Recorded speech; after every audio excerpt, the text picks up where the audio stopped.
This may be very disturbing to some of you. I could never tell this story in person, but it's easier to type it for some reason. When I and my wife were quite a bit younger, we decided that we would spend the bicentennial outdoors. Yes, July of '76, we're old. We lived in Pueblo at the time, and decided to go hiking, fishing and camp along Lime Creek between Durango and Silverton. There wasn't anything other than brookies in the creek, but they were plentiful and fun to catch. We left our car by the side of the road along Old Lime Creek Road about 5 miles in from the highway and packed in upstream along the creek with our shepherd, Rebel. It only took us about an hour to get to where we wanted to camp, a nice meadow beside the creek just before a slot canyon that required you to swim to get any further upstream. Either that or take a several-mile detour. We camped uneventfully that night, the 3rd of July, enjoying the sounds of the rippling creek and nature all around us. It was such a nice night that we just slept out under the stars, didn't bother to pitch our little backpacking tent.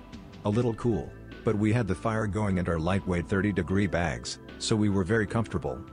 The next day we had breakfast, packed up and we all swam our way up the creek to the next wide spot with a bit of bank in the canyon, only about 150 yards or so. Now Rebel was never one to turn down a chance to get wet, but we had to do quite a bit of coaxing to get him to follow us up the creek. We fished and splashed upstream a bit, and before we knew it, it was lunchtime.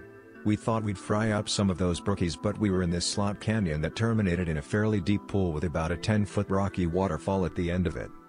We decided that I would scale the waterfall and pull the dog and the packs up, and then I'd help Maggie get up. It was fairly difficult, even with the help of an old cable left over from a mining operation that was hanging down the side wall of the canyon. It took a lot of effort, and though we finally made it, we looked back down that waterfall and wondered what the heck we were thinking. Rebel was none too happy about it either, and seemed to get more irritable by the minute. We found enough driftwood at the rocky top of the falls to get a fire started and get the fish fried up, but that was about it. You know the uneasy feeling that several others have mentioned? It was like a switch turned on and we all of a sudden became aware of our surroundings. It grew like a cancer, and I actually watched the hair on the back of Rebel's neck stand up.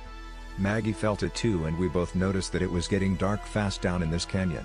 First thought in my head was a cat, and I actually felt a bit better about that because I figured the cat would leave us be, between the fire and the dog. I told Maggie what I thought and she seemed to feel a bit better, too. I did not want to get caught in the dark in the canyon, for a bunch of reasons, flash floods etc. I spied what looked like a mine shaft about 200 feet above us, a heck of a steep climb, but it looked like our best bet.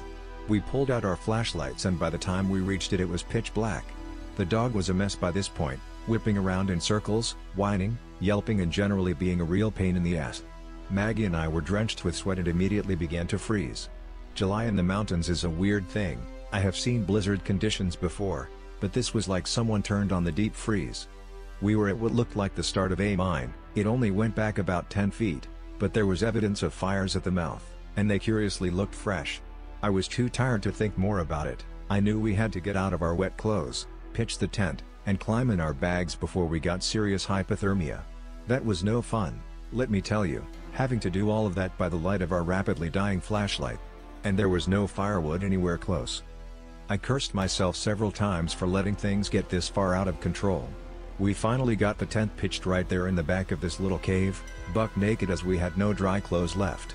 The sleeping bags were slightly damp too, even though we had stuffed them in plastic garbage bags before our swimming expedition up the canyon.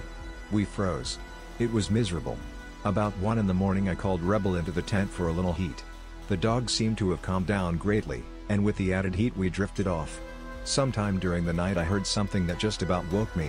I was still in a haze, so I fell asleep again immediately. I woke up one other time, because I thought I heard Rebel yip a little bit, but again I was in and out. I put my hand out to pat his head and he licked my hand. I fell asleep again. Maggie later said she fell asleep the same time as I did but never woke up at all during the night. I woke to the most horrible noise I have ever heard come out of a 100-pound woman. Just the most god-awful shrieks that I have ever heard. I never want to hear that again. I opened my eyes just in time to see a man at the mouth of the shaft, silhouetted against the morning daylight, looking back at us with the most twisted evil grin I have ever seen on the face of another human. I scrambled to get free of my tightly zipped bag and the little tent while he just crouched there and grinned. When I was just about free, he disappeared. Now, we were granola crunch and tree hug and anti-gun nature freaks at the time, so the only thing I had of any consequence as a weapon was my camp knife. I found it after what seemed like hours of searching, but really was probably under a minute. I very cautiously made my way to the entrance, millimeters at a time. The guy was gone. About that time Maggie started screaming and whimpering again, so I rushed back to the back of the shaft. She had struggled out of the tent and was pointing at what used to be Rebel. His head was nearly severed, and the tent and the bags were ruined with the blood all over everything. She had blood all over her, so the first thing I did was make sure she was not injured. Then I checked myself. We were okay, it was all Rebel's blood. We put on our still damp cold clothes from the night before, and then we noticed that our boots were gone. We were in trouble. I had some paracord, so we tied some shirts and towels around our feet and climbed back down towards the creek. We left everything in the mine, except for the knife and some stuff that we shoved in our pockets. It took us 8 hours to get back down to the car, and we were like hamburger. Hands, feet, arms and legs scraped raw, bruised and bleeding. We jumped in, the car started right up thankfully, and we left a dust cloud that blanketed the valley as we sped down the rough trail toward Durango. We limped into the sheriff's office and we looked like hell. We got our story out, my wife through tears and me talking way too fast. But finally got it all out. The deputy said that they would go out first thing in the morning and asked us to stay in town. We had no money for a hotel, so he let us stay in a cell after we showered and changed into prison jumpsuits. We were there at the jail waiting when the expedition returned with the convoy of 3 trucks. I noticed that all the officers, who were quite wet and filthy, gave us dirty looks as they passed us, and the deputy that we had talked to the day before herded us back to his office. Then came the interrogation. Turns out that some animal had spread the dog's remains all down the slide to the creek, and he said that there was nothing else there.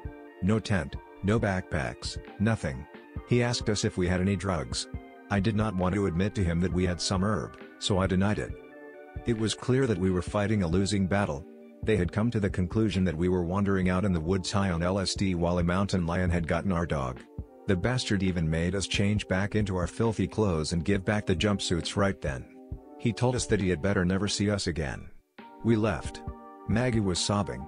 I never have been back to Durango, the thing that I still have nightmares about years later, and I have never mentioned this to Maggie, is the second time I woke up when I heard Rebel yelp. Was that when his throat was cut?